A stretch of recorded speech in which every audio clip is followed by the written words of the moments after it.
So, good morning, everyone. Good morning, Sir Morsha. I am Sorchid Dublin, and I'm gonna present to you the Cantos. So, next. So, our objective for today is to provide knowledge and understanding of the different handles used in automotive servicing, their function, and safe handling practices. Specific learning objectives. Identify the different categories of hand tools used in automotive servicing. 2. Explain the specific function of each tool. 3. Demonstrate proper handling and usage of hand tools. 4.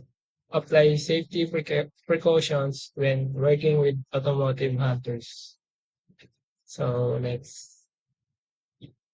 So, yung hand tools, ito yung mga ginagamit natin for precision, tsaka for tight spaces, for maintenance, tsaka repair, tsaka other na ginagawa natin sa automotive. So, next. So, may 5 tayong category sa hand tools. Una is measuring tools. Next is cutting tools. Third is holding and turning tools. Fourth is striking tools. Fifth is specialized tools. So, sa measuring tools, ito yung mga bagay na panukat para malaman natin yung sukat ng isang bagay with precision. So, ito yung mga tools na yan. So, una is itong steel rule. So, parang ano lang to, ruler na ginagamit sa school. So, ang paggamit lang nito is, for example, magsusuot tayo ng brake pads. So, ilalapat lang natin siya ng straight. Tapos, may measuring guide siya. So, makikita natin kung anong sukat ng brake pads, yung kapal niya, yung haba niya. So, yun. So, next is vernier caliper. So, itong vernier caliper is mas precise ito magsuot. Madalas itong ginagamit sa pagsusukat ng diameter ng cylinder, kung tama pa ba yung ano lang, piston yun. So, yung paggamit nito is yung may dalawa siyang jaw. So, susuksok mo lang siya, halimbawa sa cylinder. So, lapat mo siya. So, may ano siya sa manual, may dalawang uri pala nito. Una yung manual, tsaka digital. So, sa manual, may panukat siya ng katulad sa ruler. Sa digital naman is kung saan siyang lalabas yung sukat. So, sa manual is titignan mo pa talaga. I-check mo pa talaga. So, yun. Next. Next is micrometer. Ito, mas precise to. Ultimo, 0.1 or 0.01 inches is nakikita na ito. So, halimbawa, paano nga ba gamitin to? So, halimbawa, yung brake pads. So, brake pads, ilalagay mo dito. So, ito naman yung rachet. Loosen, syempre, clockwise. Counterclockwise. So, tighten clockwise. So, lalagay mo lang siya dito. So, tapos, makikita mo na yung sukat dito. So, yun. So, sobrang precise siya kasi. So, ultimo 0.1 millimeter is masusukat. Next is filler gauge. So, itong filler gauge, madalas sinusukat na ito yung mga gap. Best example dito is si valve clearance. So, di ba nga sa valve clearance sinuro sa isang subject natin, kay Mampang, ano, kailangan 0.20 mm yung exhaust valves. So, yun. So, ilalapat mo siya doon. Tapos, ito yung valve. So, kung ito yung filler gauge, tapos nakalapat na siya, tapos nilagay mong filler gauge is 0.20 mm, tapos nakalapat na siya. Yun na yung gap niya. Tapos tatanggalin mo yan. So, nakagap na siya ng 0.20 millimeter. So, yun. So, mga gauge. So next is cutting tools. Cutting tools, siyempre pag-cut, pag-shape, pagtanggal ng mga material. So yan. So first natin is yung hacksaw. So lagari. So madalas pinuputol ng hacksaw sa automotive yung mga bolt na busted or lost thread na. So siyempre alam naman natin paano gumamit ng lagari. So may handle siya dito. Ayan. Lalagarin lang natin. Siyempre that ano tayo, steady yung kamay diretso. Next is yung chisel. So, nakakapagputol tong chisel through force ng hammer madalas. Halimbawa, sa bolts. So, tututok mo yung chisel, ito yung hammer, pukpukin mo. So, yun. Nakapagputol na siya. Next is si files. So, ito yung pinagputol na ito is yung maliliit na metal para mag-polish. Para mag-polish ng isang bagay o parts. So, for polishing siya tsaka finishing mga edges. So, yun. Holding and turning tools. Ito yung mga naghahawak tsaka nagta-tighten or loosen. So, pag-usapan natin itong mga tools na to. Una is yung wrench. Ito nagta-tighten tsaka nag-loosen ng bolts. So, maraming uri ng wrench. So, pag-usapan natin sila ngayon. So, ito yung una is yan, open end wrench. So, itong open end wrench is, ano siya, compact. Madaling gamitin sa tight space. Pero nga lang, hindi accurate yung ano niya. Kasi nga, ganyan lang. Hindi bilog na bilog sa bolt. So, less torque siya. So, next is si box end. So, kita nyo naman, bilog na bilog. So, mas malakas yung torque niya. Kung kukumpara mo kay open end. So, yun. Next natin is si combination range. So, pinagalo lang siya ng open end tsaka box end. So, compact to kasi tsaka versatile kasi pwede mong gamitin tong open end sa less torque.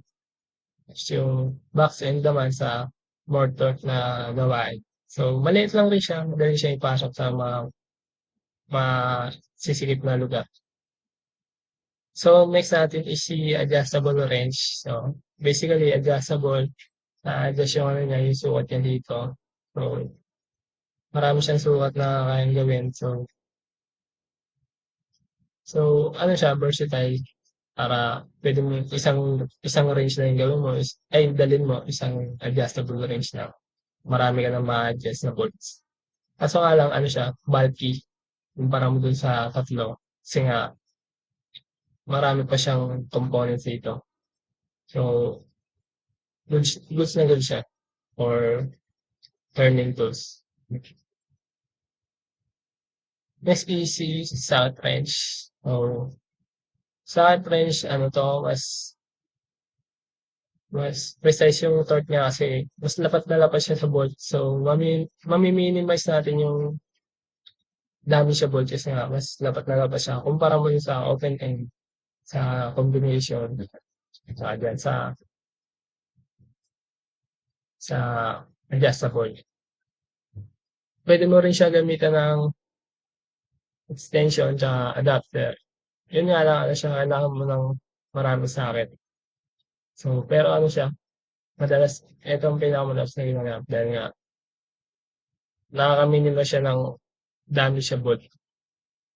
So, next natin is si Allen wrench. Ah, ito ang Allen wrench, L-shaped tool siya.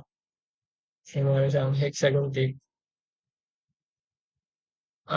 Sobrang compact na ito dahil sobrang liit lang na ito, sobrang payat. Sobrang daling ipasok. Kaso nga lang mahina yung torque na itong Allen wrench. So, yan. Next natin yung mga holding tools. Ito yung mga pliers. So, maraming type ng pliers. So, next una is slip joint pliers. So, itong slip joint pliers is adjustable. Marami siyang kaya i-grip. Uh, Versatile siya for holding, bending, or twisting tasks. So, kung sobrang solid nito pang hold din. Medium yung ano niya, grip strength. So, next natin is si needle nose. Ito naman, ginagamit siya sa mga masisikip na lugar. Halimbawa, mag-hold ka ng small parts or robots na masikip. Kailangan mo i-shoot. Yun. Ito yung gagamitin mo. Ang ano lang nito is mahina yung grip strength niya kumpara mo dito kay slip joint. Pero ano siya, for tight space siya. So, next is itong locking pliers. So, itong mga locking pliers, sobrang lakas ng grip strength na ito. Ang disadvantage na niya is bulky siya. So, ang gamit na ito is for holding. Madalas holding, halimbawa may kailangan hold. So, dahil malak siya, kaya niya hold yun ng kahit habang buhay, kaya niya hold yun. So, yun. Next is tires. So, itong diagonal tires. Mostly for cutting to. Hold. Pero, most on cutting siya. So, next natin is screwdrivers. So, ang gamit ng screwdriver, syempre, pantanggal ng screw, tsaka paghigpit ng screw. So, maraming uri ng head ng screw. So, itong unahin nating screwdrivers is si flathead. So, mostly, ginagamit lang ito sa prying task o yung pagsusungkit ng mga bagay-bagay. Ayun. Kung sungkit, kailangan siya sa pasungkit. Next natin ito si Philip. So, ito sobrang daming screw na Phillips. So, kailangan mo ng Phillips screwdriver. So, ano siya? Crosshead shape tip. So, sobrang daming sa automotive, sobrang daming Phillips na screw head. So, kailangan talaga ng Phillips screw. So, next natin si Torx screwdriver. So, ito star shape yung ano niya, yung tip niya. So, madalas na may screw na Torx sa dash sa brake caliper. So, doon mo madalas makikita yung torque screw. So, kailangan mo ng torque screwdriver. So, yan. Next is si posi drift. So, itong posi drift, syempre ginagamit siya sa posi drift screw. So, makikita mo yung posi drift screw madalas sa dashboard panel, sa door. Yan, ginagamit siya doon. So, yung striking tools. So, ito yung nag-deliver ng mga force. So, para mag-shape, para mag-cut. So, ito pag-uusapan natin yung mga tools. Una is si hammer. So, sa pag-cut, so, madalas ito ginagamit with chisel. Yan nga, sabi ko kanina, puputol ka ng screw. Then chisel, ito yung hammer, papukpukin mo. So, nag-deliver siya ng force para makapagputol. Kasi kung chisel lang, hindi precise tapos less force. So, yun. So, next is si mallet. Ito, parang hammer din yung function niya, pero yung pinakaulo niya is plastic. So, mas soft siya. So, ginagamit ito madalas sa adjusting ng mga pinto, sa hood, and para ma-minimize yung damage kahit may ina-apply na force. Kasi nga, yung tip niya is plastic. So, next natin is specialized tools. So, specialized, syempre, ibig sabihin, specific lang yung ginagawa ng mga tools nito. So, unahin natin is si torque wrench. Si torque wrench, ang specific na ginagawa niya is nag-aano siya ng tamang higpit. So, yung mga bolts kasi may tamang higpit yan sa may tamang spec siya ng pag-higpit yung mga bolts. So, si torque wrench yung nag-aano nun, naglalagay. Kaya niyang i-measure yun. Yan. So, adjust mo lang siya dito. May ratchet siya sa ilalim. So, nalagay mo yung tamang higpit. Tapos yun, apply niya yung tamang higpit dun sa bolt. So, next is si oil filter wrench. So, oil filter. So, ginagamit siya for oil filter. So, pag install ng oil filter without slipping without slipping, hindi matatanggal yung oil filter. Okay. Next is spark plug. So, spark plug wrench. So, ginagamit ito syempre sa spark plug. So, may specific na ano kasi yung spark plug. So, kailangan ng spark plug wrench para mas safe tsaka walang damage. Next natin is, so, syempre kailangan natin ng safety. So, gagamit tayo ng mga tools.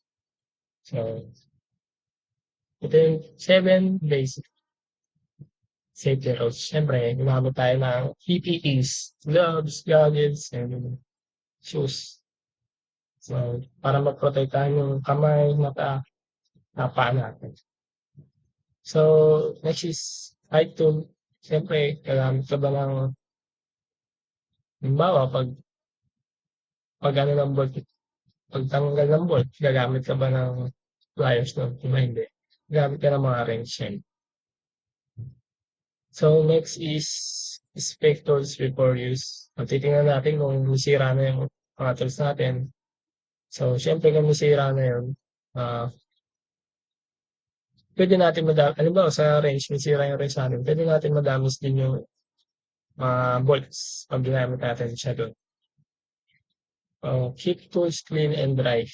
So, ito, sobrang halaga na ito para sa akin. Kasi nung nag-change oil, ah, madulas yung ano ko, hindi ko napupunasan. So, hindi ko ma-shoot masyado yung sa wrench. So, kailangan kada gamit, before, during, and after, linisin natin yung mga tools na. So, next is store tools properly. So, lagay natin siya saan mo kinuha, syempre, doon mo babalik. So, tapos, kailangan ano siya, nasa tamang lagayan siya na makakaabot ng accident. Siyempre, yung iba diyan mabibigat. So, yun. Apply, apply correct force. So, yun. Halimbawa sa mga torque, huwag masyadong sobrang higpit. Masira yung bolt niyan. So, yun. So, work in safe environment. Siyempre, magtatrabaho kayo dun sa malayo sa tao, malayo sa mga bata, para maiwasan yung hazards. So, yun. Yun lang para sa hand tools. Thank you po sa pakikinig. Conclusion ba? So, conclusion. Hand tools are essential for automotive and mechanical work. Proper selection, use, and maintenance of these tools not only improve efficiency, but also ensure safety. Following safety rules and understanding each tool's function helps prevent accidents and extend the life of the tools. Ayan.